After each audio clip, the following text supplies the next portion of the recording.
तो बच्चों, आज हम स्टार्ट करने जा रहे हैं कक्षा 11 का चैप्टर ऊष्मागतिकी। तो ऊष्मागतिकी बच्चों क्या है? ऊष्मा मीन्स थर्मो, गतिकी मीन्स इन मोशन, यानी कि ऊष्मा मीन्स हीट, गतिकी मीन्स मोशन। हीट में मोशन यानी कि ऊष्मा का प्रवाह। तो बच्चों, जैसे कि हमें पता है कि इसका इंट्रोडक्शन देखते हैं ना। नेचुरली जो प्रक्रम होते हैं भौतिक और जो हमारे रासायनिक प्रक्रम होते हैं बच्चों, ये ऊर्जा चेंजेस द्वारा ही संभव होते हैं, है ना। क्योंकि ऊर्जा के विभिन्न रूप एक दूसरे से संबंधित होते हैं। ये जो विभिन्न रूप होते हैं एक रूप से दूसरे रूप में परिवर्तित होते हैं और विभिन्न परिस्थितियों में एक दूसरे में परिवर्तित किए जा सकते हैं। ऊर्जा रूपांतरणों का अध्ययन ही ऊष्मागतिकी की विषय वस्तु है। ऊष्मागतिकी, ऊष्मा मीन्स ऊष्मा यानी कि हीट, है ना। प्रवाह मोशन यानी कि ऊष्मा का प्रवाह। तो ये है हमारी ऊष्मागतिकी का एक छोटा सा इंट्रोडक्शन। अब हम आगे पढ़ लेते हैं निकाय यानी कि सिस्टम। बच्चों, आप इसमें देखेंगे कि सिस्टम क्या है, परिवेश यानी कि सराउंडिंग क्या है, यूनिवर्स क्या है, ब्रह्मांड क्या है। तो हम अब इसमें पढ़ लेते हैं निकाय। तो निकाय देखिए, ब्रह्मांड का वह भाग जिसका चयन अध्ययन के लिए किया जाता है, जिसके ऊपर ताप, दाब या अन्य कई कारकों के प्रभाव का अध्ययन किया जाना है, तंत्र का सिस्टम कहलाता है। क्या कहलाता है? तंत्र। यानी कि जो चीज़ हम देख सकते हैं ब्रह्मांड में वो सिस्टम कहलाता है ना। और जिस पर हम ताप, दाब तथा अन्य जो कारक है उसका प्रभाव भी पड़ता होगा और जिस कारण हम उसका अध्ययन भी कर सकते हैं, तो वो हमारा क्या है? तंत्र कहलाता है, सिस्टम कहलाता है। तो निकाय यानी कि सिस्टम शेष ब्रह्मांड से सीमाओं द्वारा पृथक होता है। जो निकाय होता है, सिस्टम होता है, जो हमारा सिस्टम होता है, यानी कि बाउंड्री। बच्चों, बाउंड्री होती है, बाउंड्री जैसे हम आपके घरों की भी एक बाउंड्री होता है। और आपका मकान आपका सिस्टम हो गया, सीमा आपकी क्या हो गई? बाउंड्री हो गई। तो यानी कि जो हमारा सिस्टम है शेष ब्रह्मांड में सीमाओं द्वारा पृथक होता है। ठीक है। अब आता है परिवेश। परिवेश मीन्स सराउंडिंग। सराउंडिंग यानी चारों ओर। तो तंत्र यानी सिस्टम के अतिरिक्त ब्रह्मांड, जो सिस्टम है का जो अतिरिक्त ब्रह्मांड है वो सराउंडिंग कहलाता है, जो है ना। जो हमारा सिस्टम है जो उसका अतिरिक्त ब्रह्मांड है वो हमारा क्या कहलाता है? सराउंडिंग कहलाता है। यानी कि सिस्टम और सराउंडिंग हमारा ब्रह्मांड कहलाता है, या निकाय प्लस परिवेश हमारा ब्रह्मांड कहलाता है। ठीक है, जिसके बारे में हम आगे पढ़ेंगे। तो बच्चों देखिए, निकाय। अब आता है आपका सिस्टम। सिस्टम आपके कितने प्रकार के होते हैं? सिस्टम बच्चों आपके मेनली 3 प्रकार के इसमें हैं। पहला आता है खुला निकाय यानी कि ओपन सिस्टम। खुला निकाय क्या होता है? ऐसा निकाय जो अपने परिवेश के साथ, परिवेश यानी कि सराउंडिंग के साथ ऊर्जा एवं द्रव्य दोनों का आदान प्रदान कर सके, खुला निकाय कहलाता है। ठीक, जैसे कि बच्चों एक खुला पात्र होता है, खुला बर्तन होता है जिसमें हम जल गर्म करते हैं।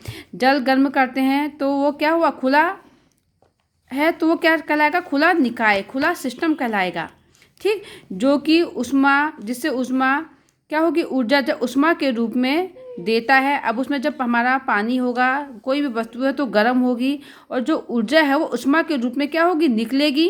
ठीक, और जो जल है वाष्प के रूप में द्रव देता है और जो जल है वाष्प के रूप में जल देता है। जैसे कि एक क्या होता है? एक खुला पात्र जिसको हमने गर्म किया, तो ये क्या है? जिसमें हमारी जो ऊर्जा है ऊष्मा के रूप में निकल भी रही है। यानी कि इसमें जो हमारा ये सिस्टम है इसमें ऊर्जा एवं द्रव दोनों का ही क्या हो रहा है? आदान और प्रदान हो रहा है, इसलिए ये क्या हमारा ओपन सिस्टम कहलाता है। ठीक, दूसरा आता है हमारा बंद निकाय यानी कि क्लोज सिस्टम। क्लोज सिस्टम वे निकाय जो परिवेश से, यानी कि परिवेश यानी कि सराउंडिंग, अपने चारों ओर से ऊर्जा का क्या करता है? ऊर्जा विनिमय तो कर सकता है, ऊर्जा का विनिमय तो कर सकता है, परंतु द्रव्य का विनिमय नहीं करता। क्यों? क्योंकि ये एक बंद निकाय कहलाता है।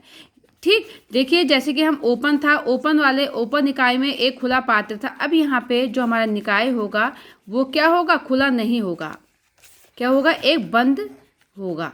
एक बंद क्या होगा? एक सिलेंडर कह सकते हैं, ये बंद नलिका कह सकते हैं, ठीक है, जिसमें हमारा द्रव का विनिमय नहीं हो सकता है। ठीक है, तो परंतु द्रव का विनिमय नहीं करते बंद निकाय कहलाता है। उदाहरण के लिए गर्म जल से भरे पात्र को वायुरोधी ढक्कन से बंद किया जाता है। ठीक, अब इसमें ऊर्जा का निकाय जो होता है दो प्रकार से देखिए, एक तो ऊष्मा के रूप में हीट, दूसरा कार्य के रूप में हीट का विनिमय दो प्रकार से हो रहा है, एक तो ऊष्मा के रूप में और दूसरा कार्य के रूप में हो रहा है। ठीक, अब आता है हमारा विलगित निकाय यानी कि आइसोलेटेड सिस्टम।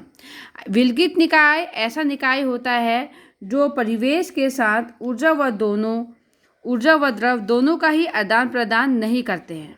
देखिए, जो ओपन सिस्टम था, उसमें क्या हो रहा था, ऊष्मा और द्रव दोनों का ही आदान प्रदान हो रहा था। ठीक है, जो हमारा क्लोज सिस्टम था उसमें ऊष्मा का तो हो रहा था विनिमय, लेकिन द्रव का विनिमय नहीं हो पा रहा था।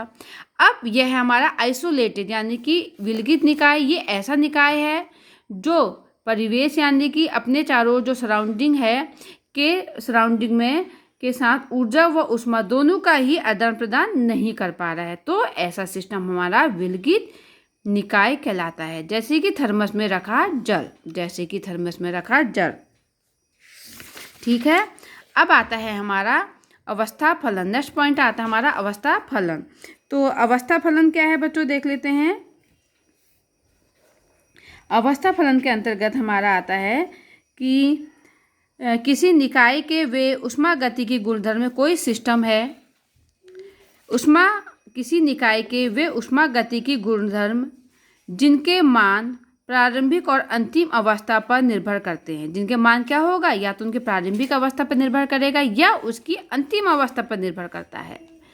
उस पद पर निर्भर नहीं करता जिसके द्वारा अवस्था परिवर्तन किया जाता है, अवस्था फलन कहलाता है। क्या कहलाता है, अवस्था फलन कहलाता है। मीन्स जैसे कि एक ऊष्मागतिकी तंत्र है, ठीक, एक ऊष्मागतिकी कोई सिस्टम है और एक निश्चित अवस्था में कहा जाता है ना। जैसे कि कोई ऊष्मागतिकी तंत्र है तो हम कहते हैं कि वो एक निश्चित अवस्था में है, और जबकि इनके जो सभी गुण निश्चित भी होंगे, है ना। और किसी तंत्र की अवस्था का वर्णन करने के लिए जो होते हैं आवश्यक मापने योग्य जो गुण होते हैं, मेजरिंग प्रॉपर्टीज़ होती है, स्टेट वेरिएबल कहलाते हैं। क्या कहलाते हैं, अवस्था परिवर्ती कहलाते हैं। जैसे कि उदाहरण के लिए ताप हो गया, दाब, आयतन, द्रव्यमान, ये जो सब क्या है, घटक हमारे अवस्था परिवर्ती हैं। और यदि तंत्र के इन गुणों में कुल परिवर्तन होता है तब तंत्र को दूसरी अवस्था में माना जाता है, अर्थात तंत्र की अवस्था परिवर्तित हो जाती है ना बच्चों। और ये भी है, देखिए इसमें है कि किसी तंत्र के वर्णन के लिए जो अवस्था परिवर्तनों का मान लिखना भी आवश्यक नहीं है। क्योंकि किसी तंत्र के लिए जो हमारे वेरिएबल होते हैं कि निश्चित न्यूनतम संख्या अवस्था को परिभाषित करने के लिए पर्याप्त होती है, क्योंकि अन्य जो परिवर्ती जो होते हैं सर्वथा निश्चित हो जाते हैं। ठीक, जैसे कि हमारा आदर्श गैस हमको पता है PV = nRT युक्त तंत्र को मान लेते हैं। इस तंत्र की जो अवस्था केवल 3 परिस्थितियों ताप, दाब और आयतन द्वारा परिभाषित की जाती है ना। तो अन्य परिवर्तन जैसे गैस की मात्रा, घनत्व आदि सर्वथा निश्चित हो जाती है। क्या हो जाती है, निश्चित हो जाती है ना। तो वैसे इसमें है, देखिए तो मैंने बताया अवस्था फलन आपको समझ में आया। इसमें देखिए जैसे दाब है, आयतन, दाब को P, आयतन को V, N आपका क्या है, अणुओं की संख्या है ना। तो जैसे एंथैल्पी H, आंतरिक ऊर्जा U, ताप T, मुक्त ऊर्जा G आदि क्या है, अवस्था फलन है। क्या है, हमारी अवस्था फलन है बच्चों। ठीक है, अब आता है इसमें ऊष्मागतिकी प्रक्रम। ऊष्मागतिकी प्रक्रम क्या है, ऊष्मागतिकी प्रक्रम वह प्रक्रिया है जिसके द्वारा किसी निकाय यानी कि सिस्टम की अवस्था में परिवर्तन होता है। ऊष्मागतिकी प्रक्रम वह प्रक्रम है जिसके द्वारा किसी सिस्टम की अवस्था में परिवर्तन होता है, ऊष्मागतिकीय प्रक्रम कहलाता है। तो इसमें आता है हमारा समतापीय प्रक्रम यानी कि आइसोथर्मल प्रोसेस। आइसोथर्मल प्रोसेस वह प्रोसेस है या समतापी प्रक्रम वह प्रक्रम है वह प्रक्रम जिसमें प्रत्येक पद में निकाय का ताप स्थिर रहता है। ठीक, इसमें क्या होगा, कोई भी पद हो उसमें हमारा ताप क्या होगा, निस्थिर होता है। ठीक, यदि ऊर्जा मुक्त होती है यदि ऊर्जा मुक्त होती है तो वह परिवेश के द्वारा ग्रहण कर ली जाती। अगर सपोज इसमें कोई हमारी एनर्जी मुक्त भी होती है तो वो हमारे सराउंडिंग के द्वारा ग्रहण कर ली जाती है, जिससे हमारे सिस्टम का ताप में परिवर्तन नहीं होता है। ठीक। और क्या है, यदि प्रक्रम में ऊष्मा अवशोषित होती है, अगर प्रक्रम के दौरान कोई ऊष्मा अवशोषित होती है तो वो आवश्यक ऊष्मा की मात्रा निकाय यानी कि सिस्टम परिवेश से ले लेता है और अपने ताप को स्थिर रखता है।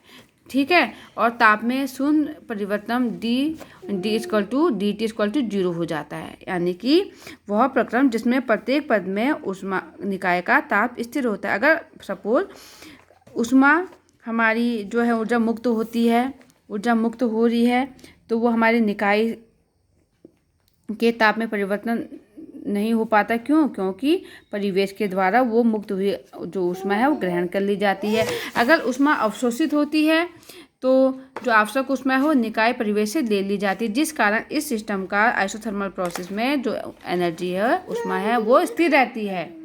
ठीक है। दूसरा आता है हमारा समदाबीय प्रक्रम। समदाबी प्रक्रम क्या है? समदाबी प्रक्रम वह प्रक्रम है जिसमें प्रत्येक पद पर संपूर्ण निकाय का दाब स्थिर रहता है। ठीक। समदाबीय, सम मतलब समान, दाबी मतलब दाब, प्रक्रम। समदाबी प्रक्रम जिसमें हमारे प्रक्रम का दाब क्या होता है? स्थिर रहता है, समदाबी प्रक्रम कहलाता है। वह प्रक्रम जिसमें प्रत्येक पद पर संपूर्ण निकाय का दाब स्थिर रहता है समदाबीय प्रक्रम कहलाता है। dP = 0 यानी कि समदाबी प्रक्रम = 0। जैसे जल का वाष्पन क्या है? एक समदाबीय प्रक्रम है। ठीक है। समतापीय प्रक्रम। नेक्स्ट आता है समआयतनीय प्रक्रम। नेक्स्ट आता है आपका समआयतनीय प्रक्रम। वह प्रक्रम जिसमें निकाय का आयतन नियत रहता। अब इसमें क्या है? सम आयतन यानी कि निकाय का यानी प्रक्रम का जो आयतन होगा वो समान रहता है, नियत रहता है। वह प्रक्रम जिसमें निकाय का आयतन नियत रहता है सम आयतनीय प्रक्रम कहलाता है, यानी कि dV = 0। ठीक है।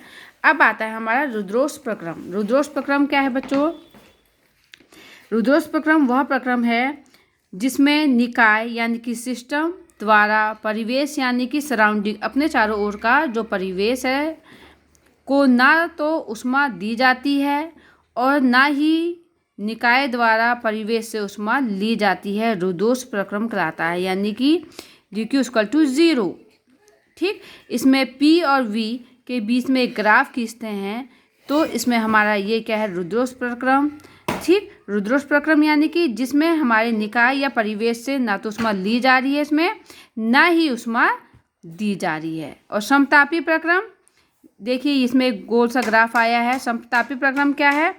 जिसमें ऊष्मा हमारा क्या हो रहा है,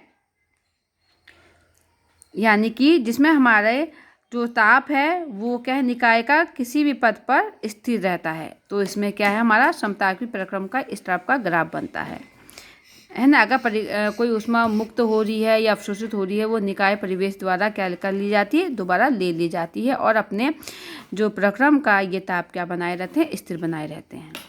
नेक्स्ट आता है आपका चक्रीय प्रक्रम। चक्रीय प्रक्रम वह प्रक्रम जिसमें निकाय विभिन्न अवस्थाओं से गुजरता है। चक्रीय यानी कि देखिए चक्र यानी कि कोई प्रक्रम जो कि चक्र से गुजरता होगा तो चक्रीय प्रक्रम का है ना बच्चों। वह प्रक्रम जिसमें निकाय यानी कि सिस्टम विभिन्न अवस्थाओं से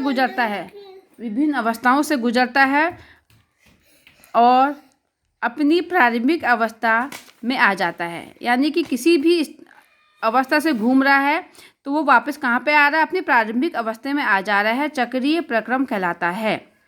ठीक। जैसे P और V के बीच में ग्राफ खींच रहे हैं, अगर वो कहीं से भी स्टार्ट हो रहा है तो वो वापस कहाँ पे आएगा? जहाँ से वो अपना स्टार्ट हुआ है, यानी कि प्रारंभिक अवस्था में आ जाता है, चक्रीय प्रक्रम कहलाता है।